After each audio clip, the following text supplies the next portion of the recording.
Welcome back to the Black Techies podcast, where Black culture meets the world of technology. Hey, Dominique made it. I'm your host, David, aka Pakistilla. Follow me on Twitter at Pakistilla. You can also follow the Black Techies on Twitter at the Black Techies. Follow us on Facebook, facebook.com/the Black Techies podcast. And if you like watching people play games, you can follow me on Facebook, facebook.com/Pakistilla Gaming. All right, so you see the title of the episode. You know why we're here. A lot of things happened last week as of this recording, Look, bro. just and pop. clearly Dominique is This dude. See, this is what happens when so for those who aren't longtime listeners, at the end of almost every episode, Dominique usually says something like, "By the time you hear us, he Donald Trump might not be our president." And guess what? He's not our president. At least, he won't be January 20th, 2021. But so it's finally happened. We don't do that here. Yeah. Y'all here? Hello, can y'all hear and see me now? Yep. My kind of dropped. Yes. But yeah, let me I guess I forgot to someone introduce everyone. Of course, Dominique with the with chowing down over there. The macaroni and cheese. Right. Beef. We got Herb and Leslie back once again. I just noticed the Garfield shirt. That's one of my favorite comics. But Yeah, and I've adopted the background of a certain HBCU university for obvious reasons, which we will get into later on during our podcast.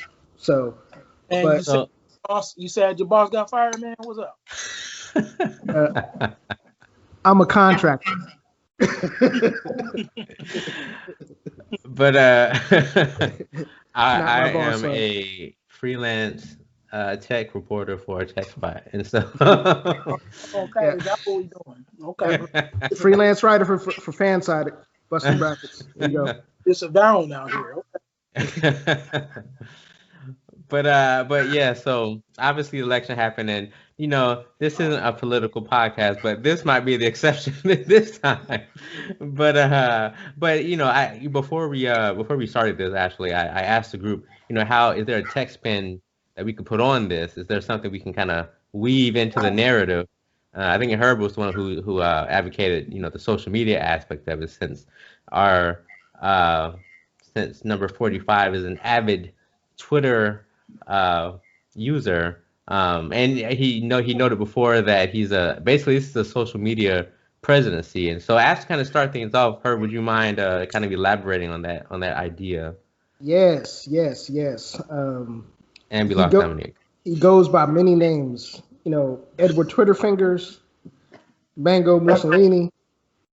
You name it, this guy has used the technology that we take for granted on a daily basis to pretty much, advance his presidency. And I think that was, in retrospect, that's something that we have to really take a look at when we talk about, Donald Trump, and we talk about, how technology ties into, what has gone down the last 4 years, is because quite simply, he's conducted everything from attack, hit jobs on other politicians to foreign policy through Twitter and through social media. And it's something that much of America, for better or worse, readily acclimated to, which is really, in a matter of speaking, really disturbing, because a lot of our adversaries that wanted to kind of destabilize, our processes and our kind of institutions that we really take for granted, used the platform as well, because this guy was, such an avid user of the platform. But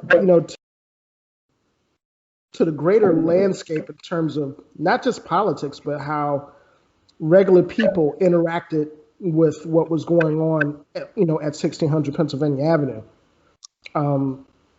Social media was front and center, whether it's Facebook, whether it's Twitter, whether it's Instagram, TikTok, you name it, people engaged in discourse through these platforms. And not just engaged in discourse, but did so in a very visceral way. You have people, like I said, prior to us coming on the air, it was like one big giant internet version of the Hatfields versus the McCoys. And essentially, they actually cooked up a freak kidnapping scheme. All that happened online. You know what I mean? Like, this is like unprecedented times, and I hope that we're able to unify eventually. We're not going to do it now, but I'm hoping that with enough work, eventually, with enough distance from the MAGA poison, then we're able to get ourselves to a place and once again just be divided amongst. I think the government should do more. I think the government should do less. It doesn't matter what the color of your Good old skin. days of ideological debates. Yeah. uh, When you weren't just an evil person, you could be the dude that was the other dude.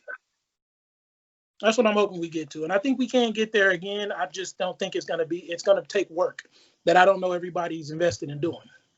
well, I think one thing that is going to be readily apparent from now until January 20th is that people are going to do everything they can to get all the petty out of their system between now and January the 20th. I know I'm one of them. I'm going to be overdosing on doses of petty from here on in. Memes, nicknames. I'm good with the nicknames for old dude. I mean, and I think in terms of the American public, that's something that's going to have to happen. People got to get it all out of their system. How they feel, how they felt about their neighbors voting or ignoring people that voted for this dude or didn't vote for this dude or what have you. And that's the only way that we'll eventually find some sort of equilibrium. And again, technology is going to be at the forefront of that too, because it's already started. It's already, once the election, verdict came down, people are posting everything from U-Haul trucks in front of 1600 Pennsylvania Avenue to, Sanford and Son scenes looking down on North Carolina because they didn't win. So it's one of those things where people are going to have to work through, and it's going to take a lot of time to work through. And much like the presidency, this working through process, social media is going to be at the front and center of it. There's that's the way these days that we do a lot of our discourse. So that platform, that technology, and I'll be the first one to say it. The folks at Twitter, Facebook, y'all on the clock, because folks are. I will say they stepped up at the end. It wasn't what I would have been a lot harsher, but we got to give credit where credit's due. We talked crazy about them letting the Russian bots do their thing and about letting Trump say whatever he wanted to. That last couple of days, everything Trump put up had they locked down. Well, but at the same time, Twitter already let it be known that since Trump is now about to be a regular citizen, he's about to be under the normal rules. He's not a person of interest or a person in a special position where he can work outside of the rules. Do not live within them. Oh, that's not just Twitter. That's also the Southern District of New York. Yeah. Your boy gonna have to go somewhere with no extradition. You know what I'm saying? I think you lost Leslie, but yeah, I think. That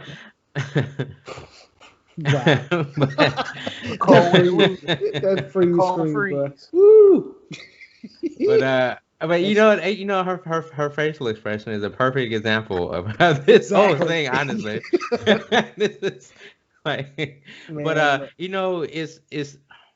I think that now that everything is basically done on social media now, I think is going to have they're going to play a greater role that moving forward. Like Trump has already set the standard. Like he's already I'm pretty sure Biden and Kamala aren't gonna Kamala, yeah. They're not going to so I'm getting her confused with Kamala Khan from the Avengers. But but the way I pronounce her name.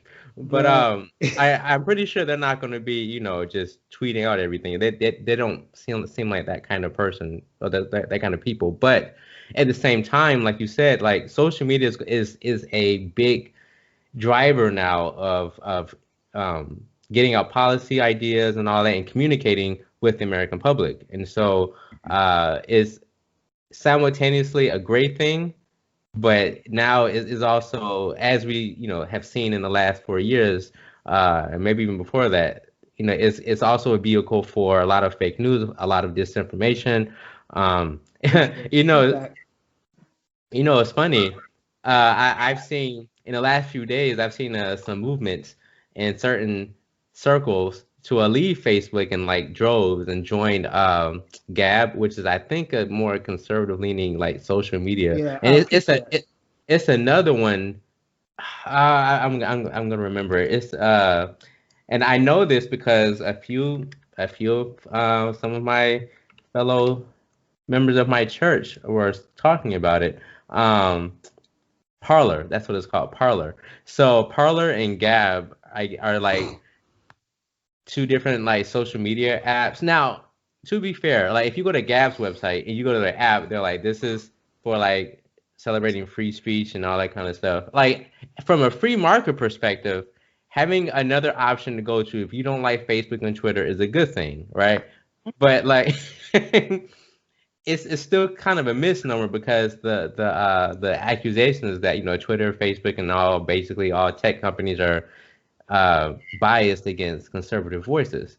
No, they're biased against wrong voices. So like Yeah. if you're wrong and You're wrong. you're spewing a bunch of disinformation, you deserve to be deplatformed. Like you're not you don't number one, Facebook and Twitter are private entities. You don't for the people in the back, they're private companies. You do not have First Amendment rights on private social media networks. You don't. You have to abide by their terms of service, and if you do not, you will be booted from the platform. It's not. Simple So as that. Pretty much. let me just put that out there. And I have another message for my conservative friends, and I'm going to save that for the end. But we need to talk one on one. But I'm gonna save that little rant for the end. But yeah. So Roberto, welcome to the show.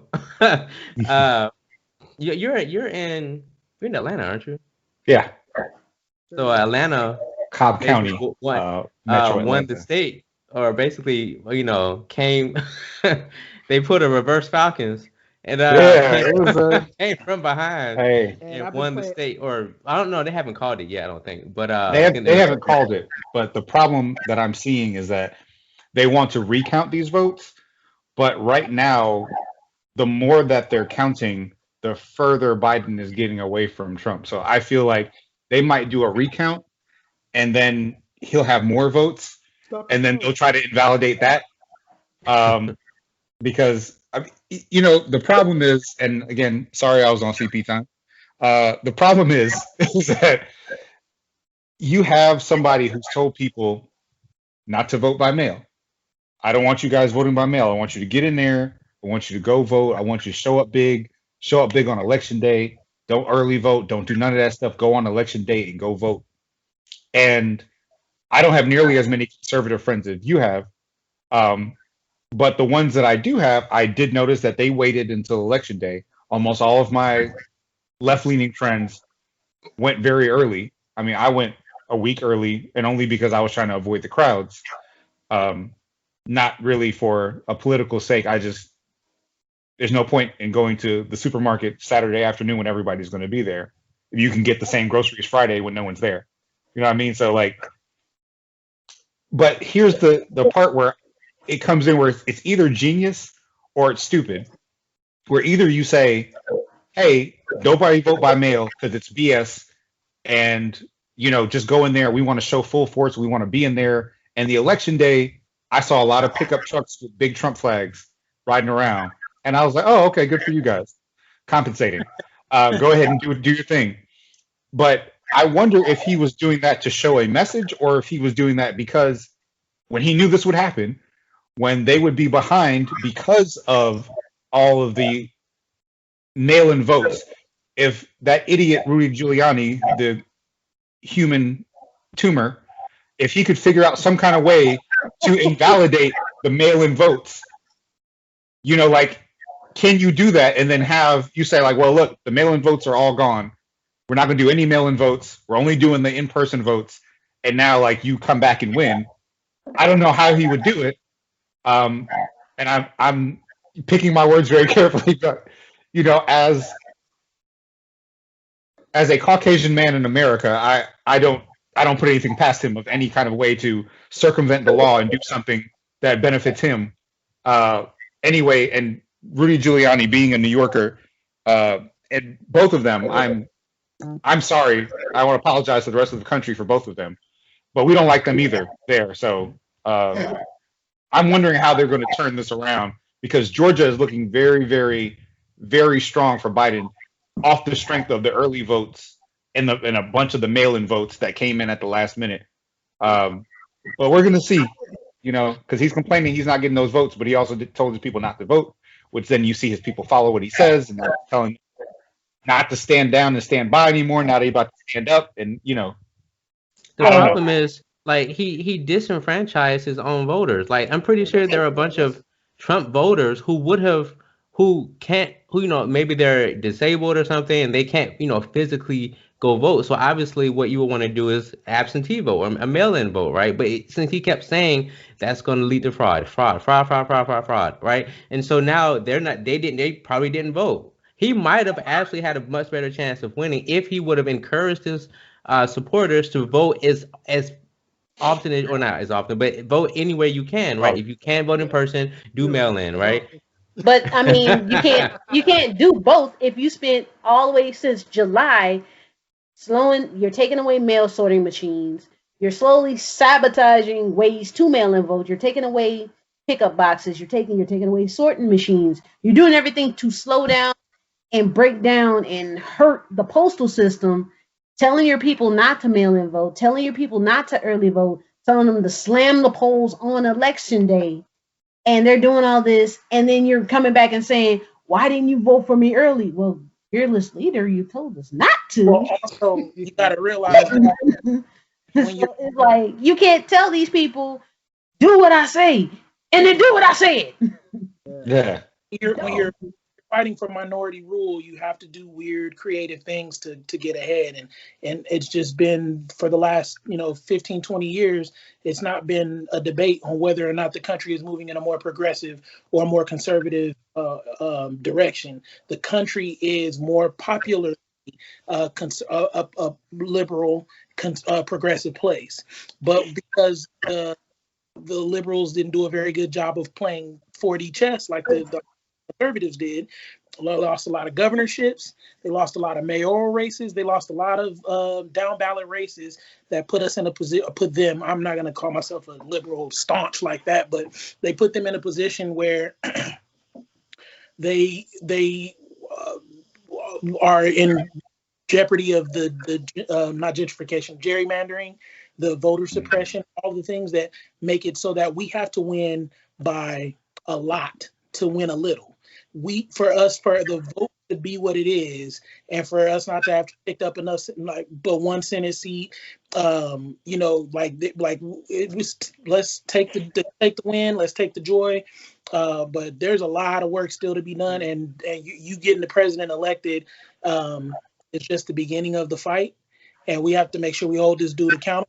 He wasn't my first choice, neither was she, so. True. We have to make sure we hold their feet to the fire, and we have to make sure that this isn't a thing because if not enough gets done, I don't know that you're gonna get black people back in the way you had it before. You won't. I mean, voter suppression was bad. I'm in Shreveport, Louisiana. The entire Caddo Parish had one early voting site here in Shreveport. One for the parish. So if that's not suppression, you're gonna have to explain to me what it is. Yeah, and I think one good thing about this part of the discussion as it relates from a technology perspective is that the voting process has gone low tech. In other words, we've gone away from computerized voting machines for fear of hacking and voter interference to a lot more low tech means of tabulating this process, and that's something that from a logistical standpoint, could be a nightmare for states and commonwealths that aren't prepared for it. So it's we saw what happened with Nevada. Nevada was just like, yeah, dude, back up off me, get your foot off the back of my neck while I count votes. But from Nevada, and yeah, it's yeah, Nevada. Well, my bad, Nevada. I just, I keep on forgetting Dominique is a native from Nevada. yeah, My bad, my bad, champ. But yeah, I mean, that is something that I'm not sure we'll ever get back to, simply because there's been so much generated from 2016 in terms of election interference there, and 2020 was decidedly low tech. yeah, I think you need old people to die. I don't mean to be macabre, but if everybody when we're the old people, I think it'll be perfectly fine to put tech to make voting a tech thing. Like we are able to securely submit our taxes. We are able to securely submit so many vital forms with just really crucial information. Your vote's not that crucial. Your vote's not that secure. I understand the possibility of tampering. That possibility exists in a physical way, just like it does in a technological way. But if you have a handshake system, maybe it's a blockchain, who knows what it is, but there's a system that just says one vote, one person, doesn't matter how you submit it. Go write it down, push this button, whatever you do, you can do it. And I know the capability is there, and you can do that I believe you can do that securely. So that's honestly that was the next topic I was going to get into, because I've heard that sentiment a lot. Like I've heard a lot of people say, "Well, how come we just can't download an app and just do it that way? Wouldn't that be a lot easier? It would be a lot easier." But let me kind of before I continue. So those who don't know me, I graduated from A&T with a degree in computer science and with a master's degree in computer science. And my babe. Hey, Right. I had Stun to do it. But Just do it. but my concentration was in information assurance, cybersecurity. And the reason why you can't just download an app or even just vote over the internet is because, as we saw in 2016, foreign powers have a vested interest in interrupting the elections. Like Russia intentionally disrupted the election or tried to disrupt the elections in favor of Trump because they realized that he had a more favorable foreign policy position towards Russia. And so that gives them an incentive. And please note that, like, these foreign powers, these foreign intelligence agencies, Russia, Iran, even Israel, like they have some really powerful stuff. Without divulging anything, just know that they can do a lot of stuff that you don't think they can do. And so because they have such sophisticated capabilities, it sounds easy on the surface, and it probably is easy on the surface to make a voting app. It's just that you'd have to really make sure that there is no way, or at least minimize it as much as possible, minimize the risk of tampering. Because when you do anything over the internet, that's like in kind of a wide Wild West somewhat. Now, like Dominique said, we do a lot of things that are very secure. We like you said, we submit our taxes and all that stuff. And so maybe using something like blockchain might be a way to kind of do that, because the way cryptocurrency works is that they're all built on a ledger called blockchain. And so there's a way, because of that, you can verify everything along that chain. And you can ensure 100% that transaction actually took place. And that's why a lot of people like cryptocurrency. One, because it's also decentralized and can be controlled by a natural government. But other than that, So I say all that to just emphasize the fact that it's not as easy as you think to make voting by the internet easy. It's But it's possible. not impossible. It's not impossible. It's So just you're saying very there's a difficult. chance. I hope, honestly, to be perfectly honest, I hope we get to that point because one, it would make it accessible to a lot more people. Like, Mhm. imagine if you could just download an app. You sit on the bathroom and on the toilet and just vote from your toilet. Like, how Uh, easy would that be, right? And I feel like that's how Trump got in office last time. Is try, I everybody try, just mean, yeah, so, I mean, no, I mean, but I mean, it I doesn't feel have to like be.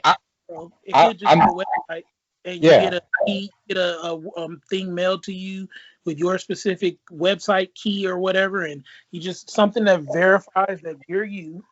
hmm But that reduces the overhead of poll workers. That reduces the number of like because we know the computers can do 1 plus 1 plus 1 plus 1 plus 1 plus like infinitely and very hmm quickly. And so I think that I'm not saying we should be all tech 2024, but we should be on a path to maybe we test it in a mayoral election. Like we should be doing these kinds of things. exactly. We should Or be So trying. that has actually happened. So I was looking it up as you all were talking. So Microsoft actually has something called Election Guard, and basically what it is it's a way of what they say on their website. Election Guard is a way of checking election results are accurate and that votes have not been altered, suppressed, or tampered in any way. Individual voters can see that their vote has been accurately recorded and their choice has been correctly added to the final tally. Anyone who wishes to monitor the election can check all votes have been correctly tallied to produce an accurate and fair result. So basically, they did this trial in Wisconsin to test out Election Guard to make sure, like, is there a way to use electronic voting and still make it secure? So I think that's the first step. And if that, I'm not really sure how it went. I would have to do some more research. Because But Wisconsin's the Tokyo of America. That's where we went first, the cutting edge of technology. well, hey, no, no. I have a small no, problem with that. I just have a small problem. What company would actually run the app or run the software that would do this? And what they would bid for it just is like from any having a non-vested interest? they yeah, would. like Dominique said, they could bid for it. Man, Yeah, I mean, let me get this caveat in real quick. Tokyo frowns on your shenanigans, Roberto. I mean, but honestly, like after you said that, immediately after I said that, I was like, how is Japan doing this? Because I'm sure they've already figured this out. Can we They just ask them? they Like, do because, telepathy. They just Yeah. on the voting day they go. yeah, they're like, it's like a pop up that comes up when in the middle of them playing Animal Crossing. They just click a button and Oh they yeah, vote yeah, for somebody. For and real. You more. know, Yeah, they To be just fair, Japan isn't nearly as fractured and like their whole culture is so much different than ours. yeah. oh yeah, Very It's homogenous. ridiculous. Homogenous. Very homogenous. I mean, And it's we also can't even really agree hard. on Everything is what hard flavor to do here, like harder to do here than anywhere else because we because are such a And they're such actually fairly conservative. That's the funny thing. they are. yeah. Yeah. I mean, until you go down certain alleys and then see the certain vending machines. Outside That's of that, that's the outlet of conservatism. If you Yeah, just look at the dark alleys of go all them Republican like watch Anthony uh Bourdain visit Japan and all that conservative ideas just yeah. fly out there. Like, really, Anthony? Is that what you're doing? Don't Rest in be peace, a Anthony. don't Sorry. be an Apple guy in Japan though. all kinds of things that we won't talk about on this podcast. That's what people who are pent up and tight all day. They do a lot of stuff at night after 5. Yeah, I mean, I mean, we have, yeah. It's a family podcast, so we can't get into Yeah, it. But family podcast. Kids listen. But I mean, I think kind of going back to what Dominique said. I mean, that could be a way. Like if you were sent like a one-time pin, that only maybe in fact it could be some number that's you know maybe they use some algorithm to like mix it with your social security number. So like it's totally unique and they send it to you. You use that number to vote and I mean, I'm pretty sure there's a way to do it. I just know from yeah, experience and knowledge of what other Boys countries are code. capable of doing, right? So I'm just But gonna my leave thing it there. yeah. I But mean, you can't create people. So as long as the computer can check now that what they could was change your vote, that's a possibility that Yeah. you could also, there should be a way for you to verify what was recorded. Yep. And so if you're able to go back in a week later and just double check that your vote was submitted, and then they used sophisticated defense measures like air gaps and you know, It should freaking require a VPN. That's what they should do. yeah. I Yeah. mean, I you mean, get a government mandated VPN. Uh, you can do it where you only where they're housed here, and then you only let them into the main server a couple times a day randomly.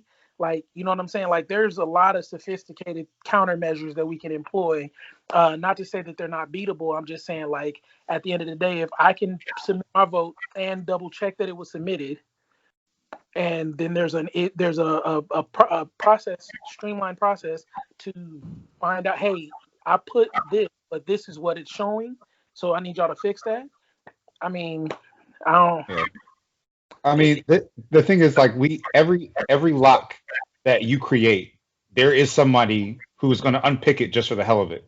Yeah, And we can't stop creating locks because we're worried about people breaking into stuff. Right. So I mean, like, I applaud Wisconsin for even pushing to that point and trying to do that. I mean, a pandemic would be the perfect time to try and figure out something Right. other than Yeah, mailing and in I votes. was thinking about that too. Yeah, like what if there's another yeah. global pandemic? Wouldn't you want a Yeah. way for people to stay safe? And I'm sure that, if I was in charge of the country at the time and I looked like I was going to get voted out, I'd probably be like, let's just hold off. yeah. Wait, put the You're not trying to do the work. You're not trying to do the work to actually vote. You just was like, yo, if it wasn't for this, I know I'd have got enough to get a win again. Like, I didn't plan. Didn't have no plan. He didn't have no, and then because for him to have done the right thing to move the margins the way he would have needed to, he would have had to work, and he's not here for that. He's not here for work. And also, I mean, the other thing about the voting by app or voting by internet is that you would have to ensure that everybody has internet, which True. I work for ISP, and I can tell you that since coronavirus has happened, there has been a huge uptick in users that did not have internet at all before. It wasn't like we got them from another ISP. They got internet for the first time, and because it was free. And I mean, like, doubled the amount of subscribers we had almost. If you think about how many people did not have internet strictly because of cost. Now, there are people that, well, I don't use a computer at home, and if I'm to stream Netflix, I can just, throw my phone to, like, my TV because I have a Samsung phone, Samsung TV, or I bought, whatever the case is, where you can excuse not having internet. But once kids started having to go to school via internet, and we had absolutely. Like, there has to be a change with that because we do, like, internet should no longer be a luxury. Internet should be a utility, I guess, at this point. No different than gas, water, electricity. Oh, that's another thing. FCC and I think G Pie is going to be out of there. Yeah, out of there, and then we can get back to Title IX with internet broadband. Well, I think that's a perfect segue into the next two things we could be talking about. First, kind of like what Roberto just touched on, was this pandemic, and the greater presidency around it, forcing schools, places of education to really invest in distance technology and distance learning technology. HBCUs in particular, and we talk about HBCUs a lot because we're HBCU centric on this show, and for all the HBCU admins that listen and watch our show, pay attention to the tea leaves that are being spread out during this election, during this last election. The visibility that we've gotten is awesome. You need to take advantage of it, which means that you need to do everything in your power, to enable resources so people can actually attend or have the HBCU experience regardless of what walk of life they're from, where they're, accessing school from, and what age. It doesn't matter. That means distance education. That means adult learners. That means, non-traditional students. There shouldn't be a reason why I should go to a Howard University and struggle to find a degree program online, Right. or any of our institutions. I'm not trying to single out one. Some schools are ahead of the curve as as it pertains to that. But every HBCU, that should be their modus operandi, honestly. And But just because more people are interested, we still need federal. oh, absolutely, absolutely, And Joe said absolutely. do it, so that's the thing we need to hold them accountable for, because it's not really fair to hold these institutions that are, they've been holding themselves together by duct tape for the last 30 years. Oh, absolutely, I agree. I think it's yeah, Offering right now. yeah. I think it's a multi-pronged, multi-tiered solution. All of that stuff is right. Joe needs to hold up his end of the deal, but while Joe is holding up his end of the deal, that president, at Talladega, or that president at Tougaloo, or that president at Alabama A&M. Yeah, I had to use you guys, Alabama A&M. And Morris Brown. Morris Brown. Well, Morris Brown has started to embrace it out of necessity, because they're trying to, they're trying to come back. Yeah. So, it requires, yes, the federal government got to follow through on their promise, but at the same time, these HBCU administrations that haven't got the hint need to, and they need to start thinking creatively in terms of enabling those resources, whether that's through private, private sector entities and partnerships, whether it's through local sponsorships or state sponsorships with the states that they're in the communities that they run with. There are a lot of ways to that goal, but this is a very unique time in terms of visibility for HBCUs. In all the best ways possible.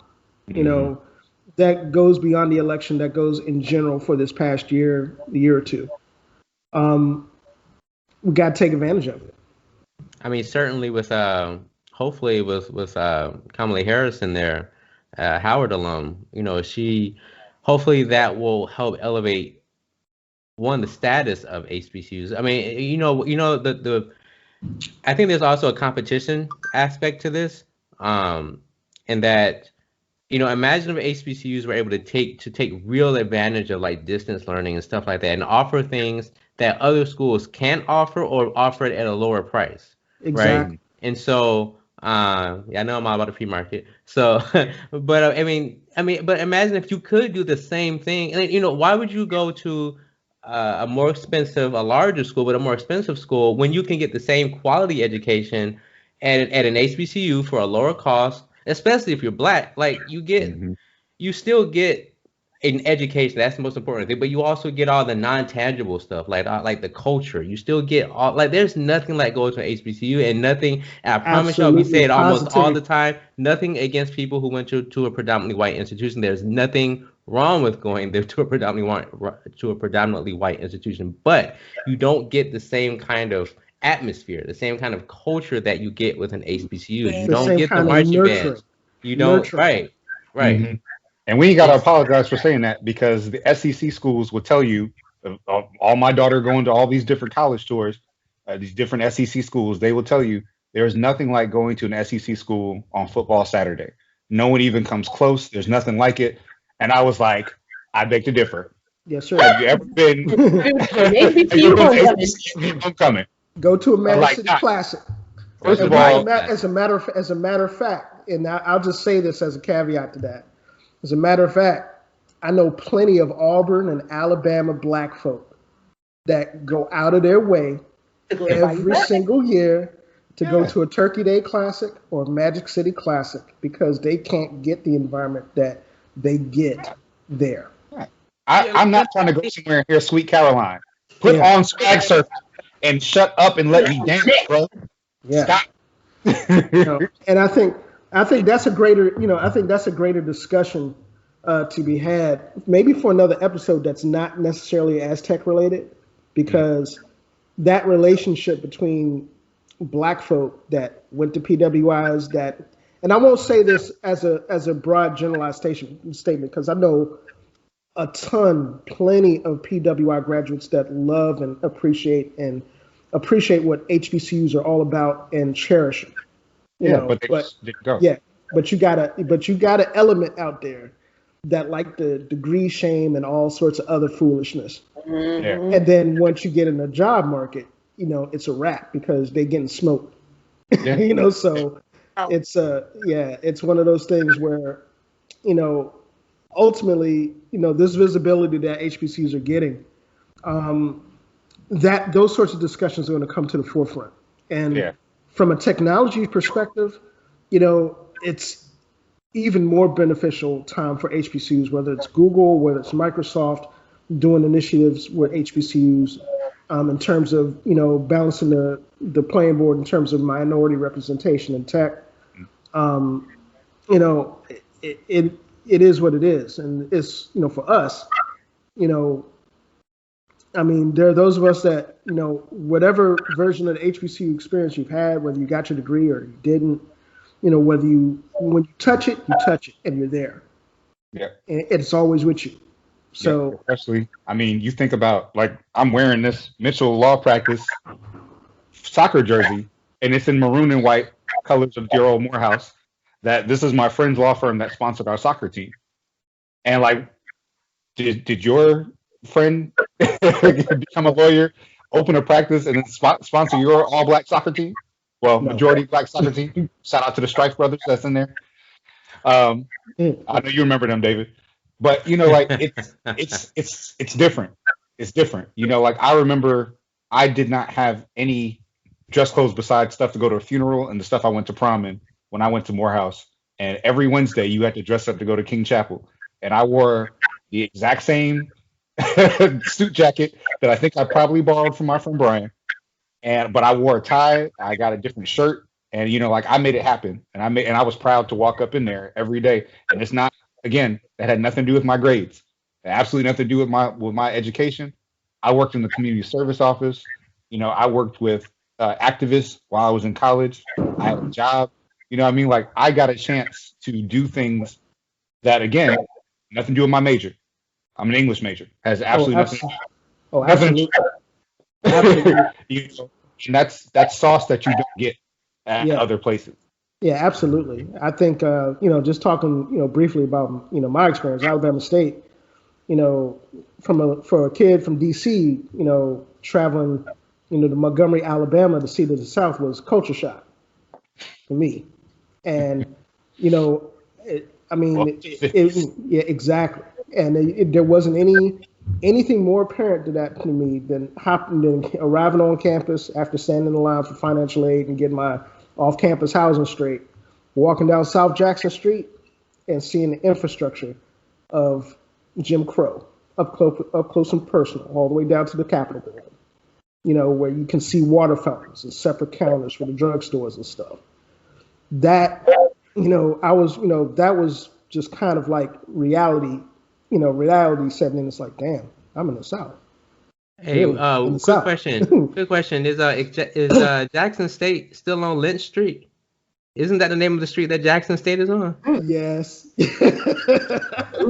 That's ridiculous. Yeah. Yes, a historically black college is on Lynch Street. Yeah, and but yeah, just like I said, I got a chance to do internship at the Southern Poverty Law Center, which is right down the street from Alabama State. There's so much that I learned there, in terms of growing up and maturing and making lifelong friends, all of that. From a technology standpoint, HBCUs have the opportunity to replicate those types of experiences in a new way for a new generation of kids. But they have to really take advantage of, the windows that we got now. And, like Dominique, very validly pointed out, now that we're supposedly have a benefactor in office, they need to come up on that bread. And they need to not just come up on the bread, but come up on policies that are going to, not just help HBCUs, but help the educational system excel in areas where it's needed the most. Of course, that means on a side note, Betsy DeVos, I can't wait to see you take gotta that. go. Ooh, I I can't wait can't. to She gotta go. I can't wait to see you take that perp walk. Have If it's one thing I've seen, that's probably the one thing I've seen. Like all the people I know that are educators, like conservative, liberal, they all said the same thing. They cannot wait to see Yeah, her she got. go because Yeah, they she got. like me and yeah, we know Kerry Gilliard. He's a conservative. He was actually on the podcast during our HBCU band episode. Check that out. But like Sure. he's a conservative, but he hates Betsy Devo. Shout out to Kerry if you're watching this, but or listening to it. But yeah, To like catch a marmot. Yeah. but yeah, definitely education policy should be in place to kind of uh bridge the gap. I guess that's the maybe that's a better, I don't know. Yeah. But That's a I good think description. we have to keep them accountable as to what they're going to say. And I will say I do like the tone that Joe Biden took when he spoke. I think it was last night when they called it for him, where he said, I campaigned as a Democrat, I ran as a Democrat, but I'm the the president of the United States of America, which is true. And I hope that he keeps that conciliatory. Now, granted, I know he has his own policy, proposals. He want to, a lot of progressive policy proposals and all that kind of stuff. But at the same time, Joe Biden's been in Congress a long time, and he knows how to work. It seems like he knows how to work with Republicans to get things done. So I'm hopeful that he continues that trend. if they're willing to work, I think he'll work with them. But Yeah. if McConnell comes in on day one with the goal of we want to Blocking march, everything. march Yeah. Biden as one-term president, if he comes in there with that foolishness, Yeah. it's just Yeah. time to start executive ordering and getting the fight ready for 2022 to really flip this Senate and actually do work. Yeah. And I think ultimately that's one of the things one of the lasting things we're going to get. We're going to be left with from this last 4 years in this presidential election cycle is that turning the other cheek politically has been overrated. And I think, as conciliatory as Biden's speech was, and I'm glad it was, because that's what was needed. What you about to say? Make no mistake. But I want to However, see that boy flex. yes. However, you have elements in Congress now that are really trying to inherit the leftover base of Colt 45 and trying to work that into their own self-interest and preservation. That's one. Two, a lot of those guys are counting on the Democrats to take the high road, and they're counting on when these really hot button topics come up in terms of legislation, for them to not go scorched earth and not be heavy-handed in terms of how they get things across. I would be very surprised to not see, if the Senate flips a certain way, I'd be very surprised not to see the expansion of the Supreme Court, because that was one of the last visible things that we saw from this presidency. And not just the Supreme Court either. You have, that dude replaced so many judges at so many levels of government, at so many levels at the state and local levels, in terms of federal and circuit judges, that it's going to take years for that stuff to really be undone, if it can be. So, I mean, yeah, I think there's a lot that Biden can do, but the first thing that he needs to do is to look at black folk and say, yeah, thank you, and I got your back literally and legislatively. Yeah. So He did like that, and I actually felt it. It felt real when he said all the other people. I noticed that he didn't say black, and I'm like, wait. That's because he was saving us something special. He was like, again, the African American community had my back, and I got y'all. I heard you, and I'm holding you to it. Yeah. I think Kamala's gonna make sure he does it. she gonna have to, because I mean the only thing that really qualified immunity is like the only thing that I can think about that they could start peeling away immediately, especially for Kamala, where everybody, oh, shoot the feds, shoot the feds. She's a prosecutor, prosecuting people. I get it. I know it's a bad look. Yeah.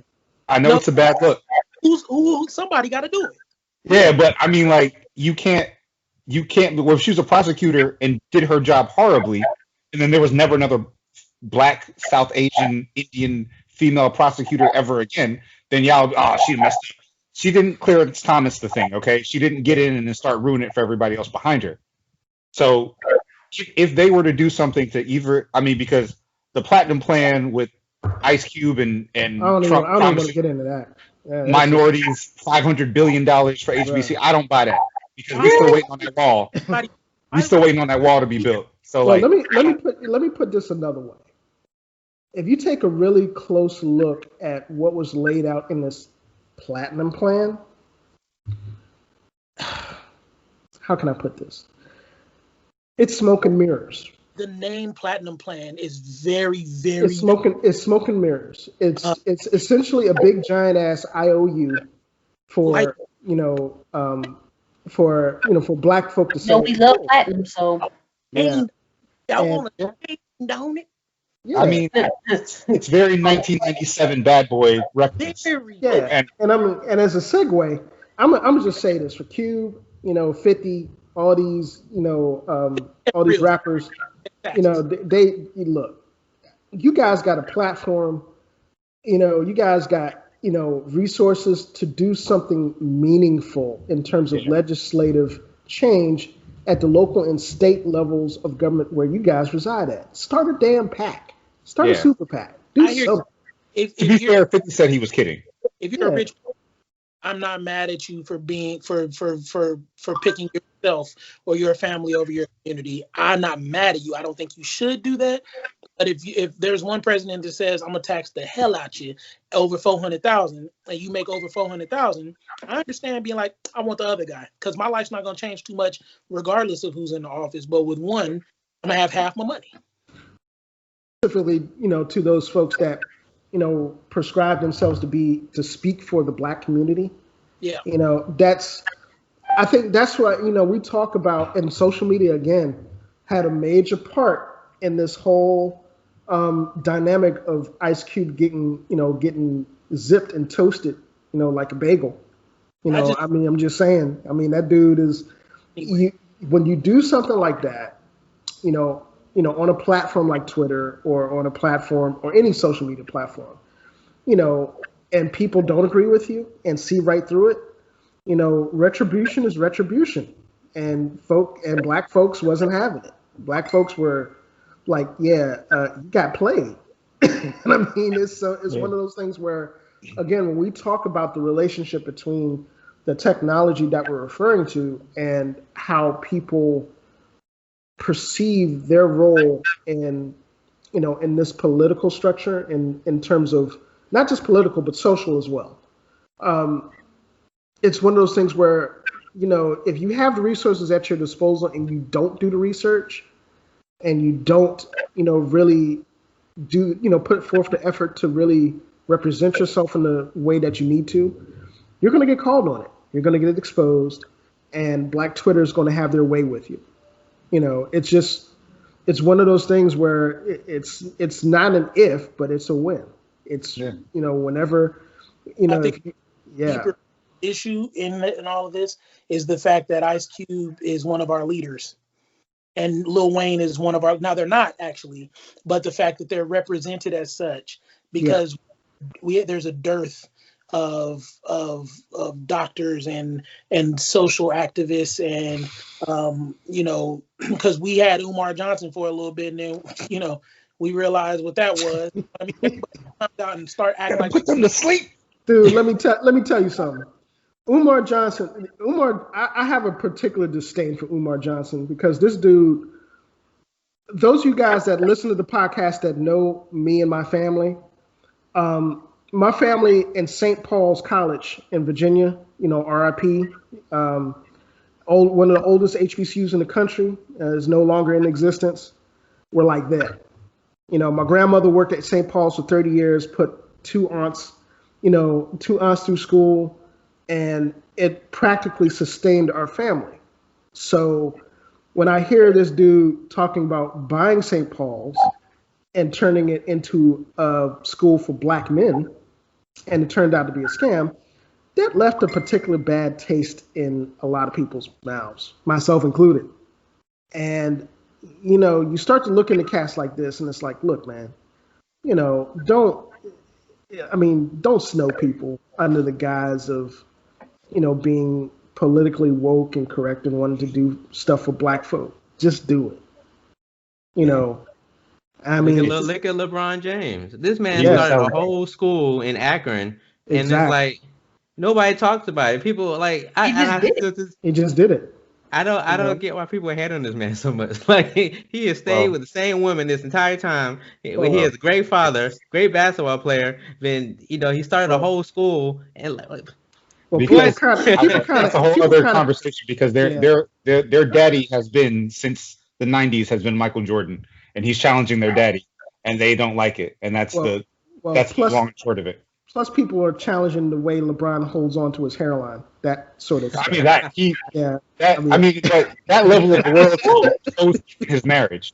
He's loyal to that hairline. He's holding on to it for dear life, and his kids probably see that determination. That's probably how he got to school. Probably how he got where he is. I mean, I don't know. I guess like it's one thing to compare basketball skills with Jordan or whatever, and whoever else. But like as far as his character, as far as his actual tangible contributions to the community, like I mean, come on, man. Like we all talk about how. Yeah, all jokes aside, man. that dude is one of the most thoughtful and caring people on the planet when it comes to black folk. That is. And I say that, I'm not no LeBron hater, but I used to be a Golden State Warriors fan, still is, but. Or because if you not, then we call that bandwagon. No, not bandwagon. I was a Warriors fan during the Run DMC days and before when they were really bad. So, no, not a bandwagon. The best player. Right. Exactly. All the way back to the days of, Latrell Sprewell choking people out. So, I mean, but that dude is, people, the rivalries that people have with that dude, professionally, off the court, that guy is a humanitarian of infinite levels. That guy, yeah. Yeah. Have we been on here for 2 hours? Yeah, it looks like it.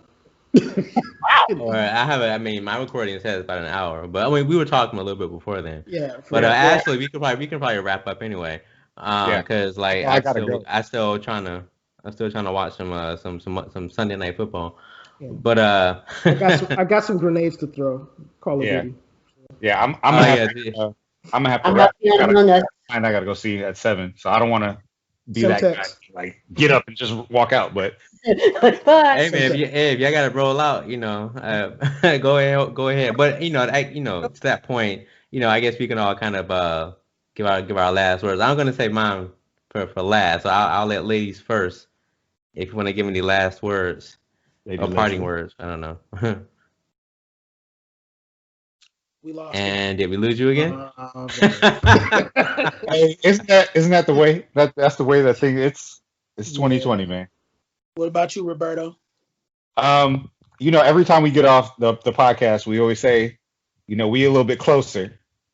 And you know what? Can y'all hear me? Yeah. Oh, there you go. All right. And I'm back. My network just said, you know what? Never mind. I'm a network engineer. I'm just kidding. Go ahead. Yeah, It's all your like fault. I was about to. Christmas is gonna see me with a new setup. My last this entire election was basically a social media experiment. If you really think about it, it was Trump using what he had in his disposal to try to control things to his own narrative. It didn't work out. The American people stepped up and did what they needed to do. The pandemic showed a real need for internet everywhere, for there to be access to technology for everyone, not just the people who are affluent or the people who can afford it. It's an actual national need now. And I'm hoping the Biden administration builds upon that need, not just for educational purposes, but just general purpose. And hopefully, if we do see any kind of election app, we might see it in 2028 or 2032, or just as soon as really like 2026 when we everybody needs to bring that same energy to these congressional elections in 2 years. It's real talk. Yes, sir. Do it for president, we need to do it for Congress. If we're gonna change it, make it at every level. And that's my last Yep. word. Side note: if you live in Georgia, you can actually register to vote now in order to vote in the runoff election in Yep. January. It's You on. need It's on the calendar. It's already in my phone. that's Yeah. a different first 2 years if we win those 2 seats in Georgia than it Yeah. is.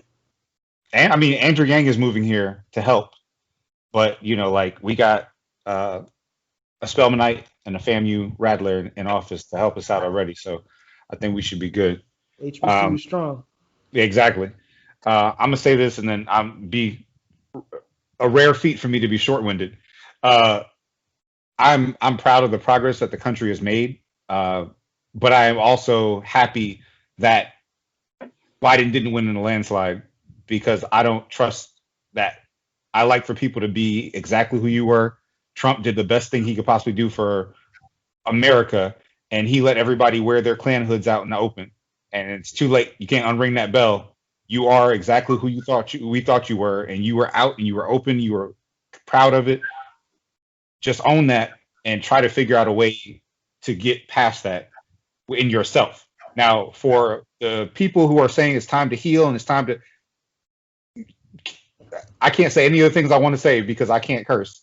But let me miss me with that. Like I don't think we need to be attacking each other, but don't tell me that you gonna walk around, especially me living in Georgia, and you running around in pickup trucks and yelling the N-word out your truck with your big Trump flag flying out, and now I'm supposed to be cool with you. It's not gonna happen. I'm not gonna actively attack anybody, but you're not about to come to me and be like, hey man, you know what? I'm sorry about that. That wasn't me, that was the president's influence. This is not some kind of supernatural body snatcher thing. You chose those actions, suffer the consequences, which is really not anything because you're still going to be privileged in the country. You just now have to listen to another person who, for most of those people, their tax bracket will not be affected. So you can relax. He's not going to take your guns. You can still marry your sister if you want to. Just like chill out. This is not the time for that. All I'm gonna say is I'm proud of the country for doing what we need to do, especially Black America. Them Latinos and them Cubans in Florida, y'all we not family no more. I don't trust y'all. No The Puerto cook. Ricans in New York, the Dominicans who still think y'all not black, but you are. I'm proud of you too because I know y'all voted the right way. Um, so that's it. I love y'all. Peace out. Yeah. I think I want to just leave by saying that Black America again has come through for the United States in the clutch again for the umpteenth time. And this time we want to see some receipts. And I know Joseph Biden has acknowledged that. Acknowledgement is a good first step, but we need to see some legislative receipts.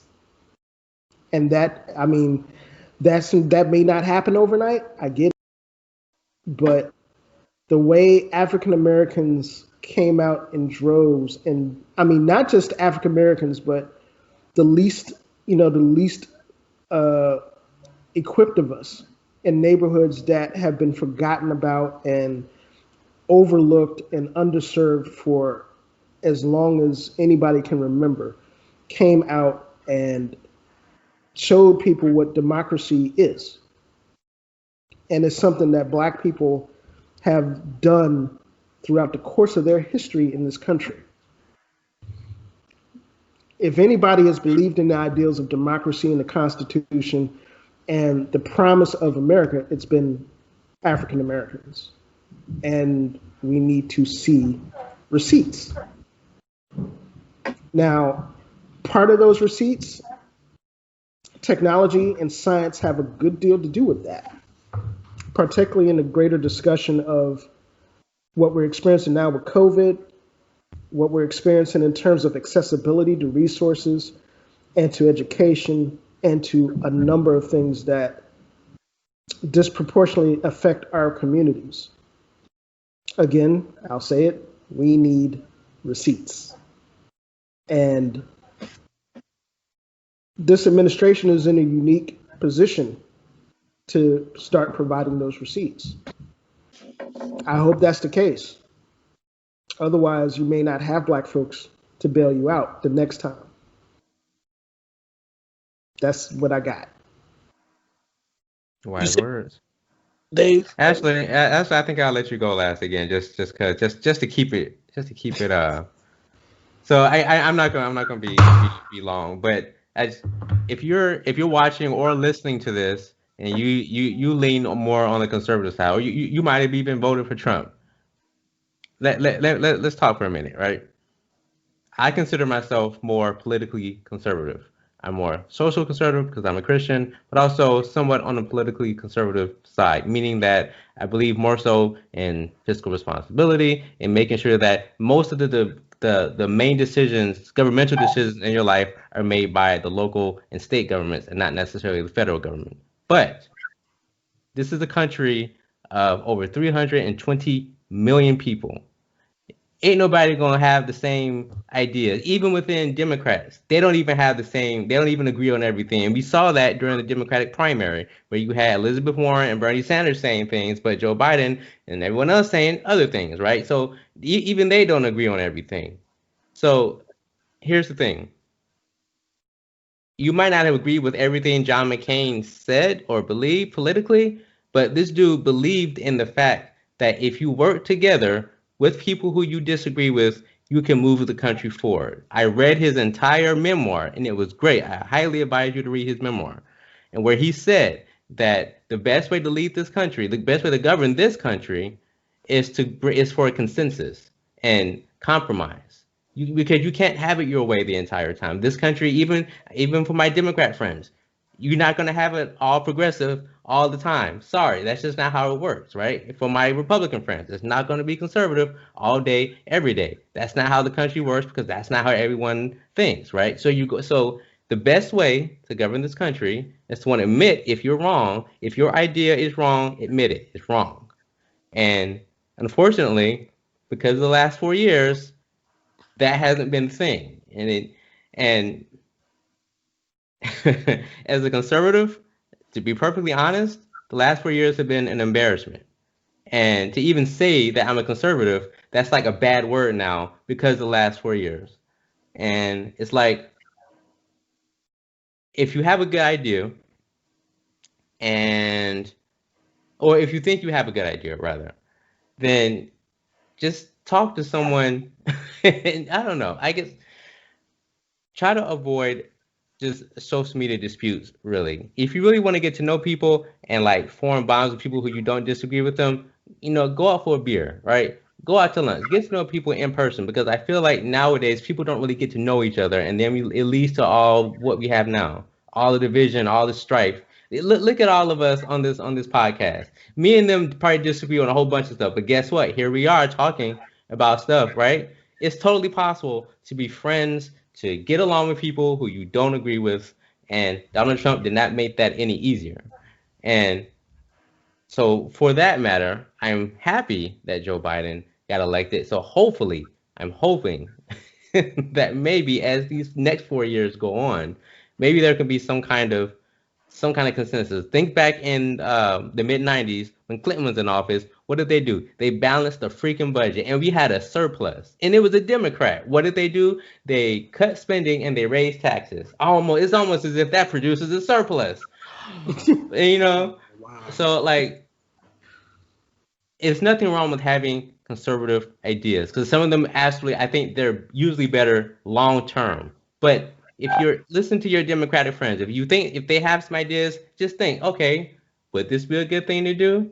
Is it a good idea? Could it actually work? Has it worked in other situations? Have other states implemented this and it worked? Okay, maybe let's try it. Not everything Democrats say is terrible. Not everything Democrats say is like inherently evil. Like just because they want universal health care doesn't make universal health care inherently evil. Like they just want everyone to have health care. Like it's that's look at the heart behind everything. And so that's like I feel like I need to go on another rant, like a separate podcast, like just me and just to talk to people. But it's like six almost 7 o'clock. All right, so I'm done. Y'all be good. Dominique, you can go ahead and close this out. All right. Well, first of all, if I felt low energy, I apologize. I did just get done fighting coronavirus. I was hospitalized and everything. They didn't give me Yeah. no Regeneron Welcome or back, champ. For real. no baby stem cells or nothing that they gave Donald. And I paid more than $750 in taxes. So I'm mad. They ain't fly Walter Reed or nothing. Salty. But I beat it a little bit. I'm still on oxygen sometimes, but it's cool.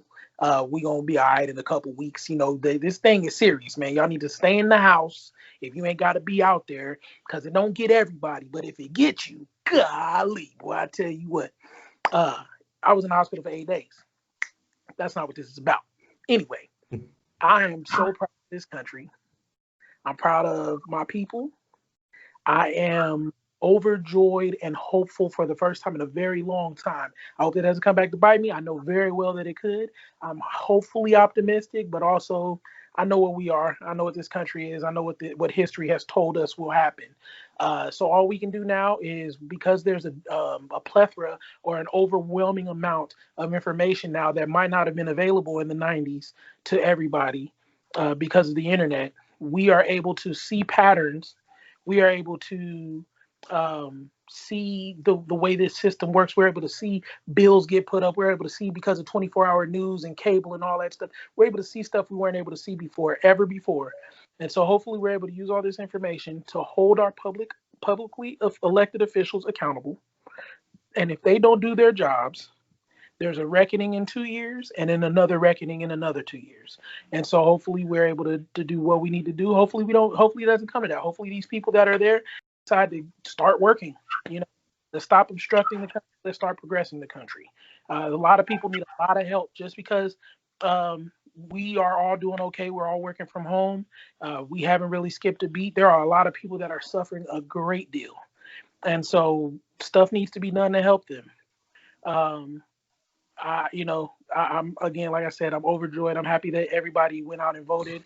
Highest voter turnout in the history of the world, the history of our country, I should say. That's a very American thing for me to say.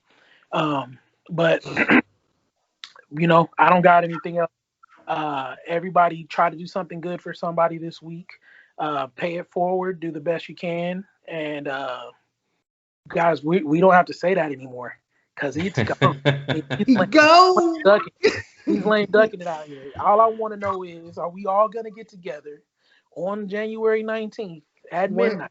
You want help moving? The largest nah nah nah nah nah nah nah nah. So, Hey. so there are a number of HBCU bands who play that song, including the aristocratic bands. I'm tempted. I'm tempted to get that song. I'm gonna say this, man.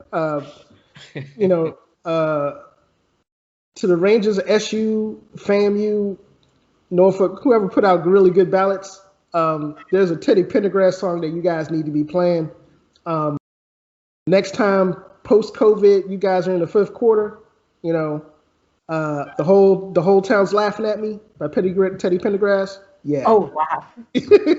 Listen, that would be ideal. I just want everybody out there at the same time, everybody in the country, that voted for Joe Biden to get outside at 11:59 p.m. Eastern Standard Time and start singing it to the top of your lungs and see if it registers on the moon or something. Like we just got to. It's so. Yeah. For my folks in ATL, man, yeah, I'll be pumping kryptonite. Hey, I was so drunk. I saw Georgia. Let's go, Georgia. Show up, Georgia. And if Georgia can turn blue, guess what else? Guess what that means? Mississippi can turn blue. That means all these states with these just gigantic populations of black people. I'm not gonna hold my breath. Don't hold your breath on Louisiana. No, I'm not holding my breath. We done here. I don't know, man. Texas was for a minute. Texas was in play. Yeah. I was like, hold up. It still is. Right, let's keep. I'm gonna keep it 100 with you. But Caddo Parish voted for Biden. All the New Orleans area, all of Baton Rouge, and that one sliver of Louisiana on the Mississippi border voted for Biden. Everybody else, Yeah, but that's all it is a lack of population. There's a flock back to the city centers like there has been, and like Atlanta has exploded over the last 20 years population wise, and so that offsets because it's still only like 6 counties in Georgia that voted for Biden. There's just those 6 counties hold 70% of the population. So most of these states look like red with a splotch of blue. Pretty much. So before we go, 3 things. Yeah, 3 things. After you're done listening or watching this podcast, go to iTunes and rate the podcast. We still only have 1 review and 7 ratings. Go rate the podcast and tell us how we're doing. We can't grow or get noticed on iTunes if you don't do that. So please go do that. Number two, if you want to talk about all this stuff after you've heard it, we have a Facebook group, the Black Techies Collective. Go join the collective, answer a few questions. It's pretty simple. Do you agree to the rules and you're gonna spam us? No. All right, you in the group. So that's really it. But seriously, we're growing. I think we got like 200, 150, 200 people in the group, something like that. Maybe more, I don't know. But we're growing, and we always appreciate discussion, good discussion, not like low effort discussions. Like, but it's always, we have fun in the group. Well, I'm gonna say this: if you pushing conspiracy theories in the group, we gonna zip you. That shouldn't be said. That shouldn't have to be said. That's a swag term for getting cut. Yeah, zipped. The black toasted behind the 5. That's the only one we allow. Deep sixth. I mean, I can't emphasize that enough. But for everybody, like Dave said, come join us at the collective. We got a lot of really good stuff. We post reviews, everything. We talk, we covered a broad spectrum of technology. And for everybody that listens to us, that's taken the time over these past couple of years to really indulge our thoughts and to really go with us on this journey. Thank you very much. You guys have made this enjoyable for us to do. And Leslie, I think Leslie has she's about she's in her neophyte stage as a techie, and I think she's about to cross the burning sands to TBT.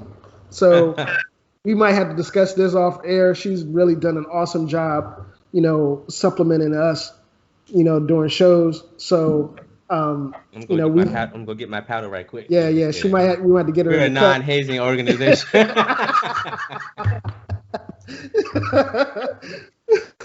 Non-tech hazing organization. But yeah, we want to just extend a thank you out to her for joining us and hopefully she will become, another de facto member of the Black Techies more often than less often. Which is frozen again. See, there she go. That's part of the intake process. That's what's happening to her. Yeah, we gotta upgrade her internet or something.